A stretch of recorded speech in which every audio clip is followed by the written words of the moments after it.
It's been 7 months since I've last visited painting the Bad Batch, which is honestly pretty crazy just how fast time flies. Now, apologies to any Bad Batch fans that watched that first video, and then you had to wait for so long. But today we're going to be painting two more other models from the box. Tech, the group's Brainiac engineer, and Crosshair, the stoic sniper of the team. Now, luckily, we have a video recipe of how we painted Hunter and Echo, so we can at least follow that guide for these two and make sure all their armor is in line with each other. Now, in the last painting video we had on the Bad Batch, we built these guys and primed them with Citadel Spray Black Primer. So working off that, we're going to go ahead and do a dry brush. We need to use the same paints as we used on the last video because we want the squad to all look uniform, but that's when we ran into our first problem. My pot of Citadel's Administratum Grey had completely dried up, so now we need to whip up an alternative. Using black and white paint, we gradually add them into each other to make the right shade we're looking for, and lightly dry brush this over both the models. Tech's armor is the lightest on the team. I guess it comes up as almost a very light blue-grey. I found the easiest way to tackle these types of videos is to actually paint one at a time, especially when it's unique characters like these two. The Bad Batch isn't going to go ahead with the batch approach for this one. So now we're going to bust out the Holy White Speed Paint. Now this paint is a lot thinner than our usual Citadel paint, so we need to go ahead and do about 4 coats to get what we're looking for. The pieces of armor that we're blocking in is the chest plate, pauldrons, arms, boots, and the helmet. You can definitely tell that I haven't picked up a paintbrush in a long time, as a lot of this stuff here needs to definitely be fixed up, but that's totally okay. Painting is an additive process. Using Blood Reaver Flesh now, we're going to go ahead and give Tech a nice layer of brown on his belt, satchels, and backpack straps. Following this, let's use Mephiston Red. When we paint the Mephiston Red without doing an undercoat of white, it comes out as a darkish red that looks super close to what we're aiming for. Using a photo reference, I went around and painted on the Bad Batch markings onto Tech's grey armor. Next, we add a layer of darker paint, namely a dark grey mix, to add markings and highlights around the armor, and Citadel's Lead Belcher to highlight Tech's weapon on his thigh, his ammo on his chest, and lightly highlight his handheld device. I think it's a radar. Like I don't 100% know, but you know, maybe if this is a reference to the show, I obviously just forgot it. Painting the undersuit now. We could go ahead and use any old black paint for this, but I decided the best way to go would be to use a nice once over of Black Templar contrast paint. I honestly love this stuff and the way it looks after application. Once that's dried, we're going to go ahead and bust out Abaddon Black to dot the goggles on the eyes specifically, and also make a nice stripe pattern on the top of the helmet. I think this is actually meant to be a dark grey, but the black paint comes up very nicely. Next, I get the thinnest brush I own, and we bust out the Citadel white paint to block in the visor, resting on Tech's forehead, and to once again add some stripes to the top of his helmet. Once dried, we do the last finishing touches for Tech, or at least for now. We bust out the Moot Green to add a nice layer of the light green over the panel on the handheld device, and then we use the brightest yellow we have to block in the forehead visor.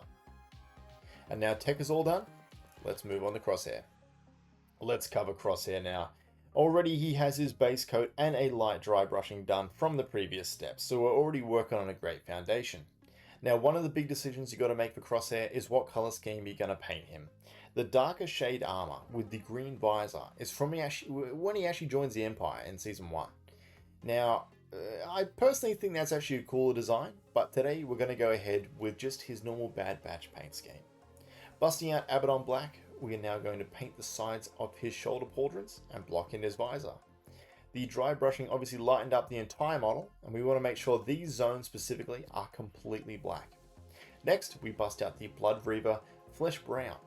Pre-Empire Crosshair has a lot more spots of color, which I think is pretty cool, so we need to color in his belt with some brown, and the satchel that's hanging on is the right hand side of his chest. Mephiston Red now to add the Bad Batch markings. These will be on his pauldrons, helmet stripes, and his greaves. Now you may notice that I made both the helmet stripe and the thin lines on his greaves way thicker, just to see it more clearly really. I think they both turned out great nonetheless. Now what didn't turn out so great was the next part. Grabbing some white paint and freehand painting the crosshair onto Crosshair's helmet. Now, honestly, I did my best with this one, but yeah, this came up pretty shocking. So mixing up some dark grey paint now to match the undertone, I then went around and fixed up the symbol so I didn't look as horrendous. Now, truth be told, it ended up being probably a bit too large in scale, but like the other markings, I kind of like the way it turned out. Because these minis are such a smaller scale, I honestly think it's okay to paint in a certain way that makes things kind of a little bit more exaggerated, so it can be seen a little bit easier on the tabletop. Almost done. Using trusty lead belcher now to colour in the ammo/grenades on his chestplate and the discs located on his back. Now, I don't know if you guys remember at all about these discs, but I had to kind of rack my brain, but I'm 100% sure, 99% sure that our boy Crosshair, he actually used this in the first episode that we saw the Bad Batch in. He set them up and he did like a awesome ricochet shot between them. So they have been around for as long as the Bad Batch have been around. So pretty cool. Now that's done, I use Mephiston Red to colour in a section of his brown satchel on his chest. Now we have both of these guys done. Let's fix up their bases and let's call it a day. Firstly, I slapped Citadel's XV88 on the base to create a warm desert look. It seemed like I also might have missed a crucial step here though. After that first coat, I actually put on the Astro Granite. That way it keeps it in line with the other Bad Batch bases. And once the Astro Granite dried, it only really needed one more layer XV88 to really bring it up to scratch and in line with the other bases. Using black craft paint now, I gave the edge of the bases a nice thick coat around the rims, same as all the minis that are in my collection. And lastly, I brought out a tiny grass tuft from my hobby supplies, cut it in half, and glued one half onto either base to finish off, adding a little bit of scenery but not enough to take it away from the main focal point, the minis. And there we have it, 2 more members of the Bad Batch completed. I honestly love painting these guys, it felt great to be back on the horse, and I couldn't help but remember some of my favourite episodes from the show. In fact, this probably is going to be a little bit controversial, but I think my favourite episode of the Bad Batch is probably in Season 2, the racing-themed episode Faster. And I know that it might just be a bit of a filler ep, but, not really related to the main overarching plot, but I just thought it was a great one. I think it has like something special, and it really just goes to show how cool tech can be and how much it can adapt to situations. I definitely recommend watching that episode if you haven't seen it already, even if the IMDb ratings say otherwise. We only have 2 Bad Batch members left now, Omega and Wrecker. Am I saving the best till last? Who knows? You tell me, but find out next time on Cal Paints.